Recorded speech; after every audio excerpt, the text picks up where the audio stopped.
আমরা এখন যে পোস্টটি নিয়ে আলোচনা করছি, assistant teacher for the post of physical education in different types of madrasa.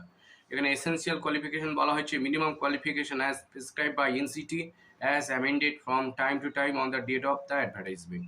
এখানে বলা হচ্ছে, গেজেটে পরিষ্কার বলা হচ্ছে যে assistant teacher for the post of physical education in different types of madrasa. এখানে এডুকেশন কোয়ালিফিকেশান বলা নেই, গেজেটে বলা হচ্ছে যে এনসিটি নিয়ম যা চলবে সেই সময় মাদ্রাসা যখন নিয়োগ করবে সেই এনসিটি নিয়ম অনুযায়ী তার শিক্ষকতা যোগ্যতা এখানে নির্ধারণ করা হবে। আর একটা বিতে বলা হচ্ছে ডিজারেবল নলেজ বলা হচ্ছে madrasa education system, Islamic studies and culture. এই বিষয়ে বেশি চিন্তা করার দরকার নেই। এই বিষয়ে কয়েকটা ভিডিও করব, সেই ভিডিওগুলো আপনারা দেখলেন। আশা করলে পরীক্ষায় কোশ্চেন অ্যান্সার করার সুযোগ থাকবে, আপনাদের সম্ভাবনা থাকবে। Minimum age 21 years and maximum 40 years. Upper age limit is however relaxable as per government norms for SC, ST, OBC physically handicapped candidates.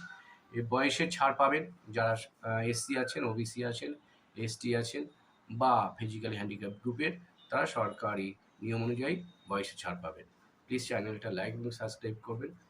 আপনার বন্ধু বান্ধবদের জানাবেন। ধন্যবাদ।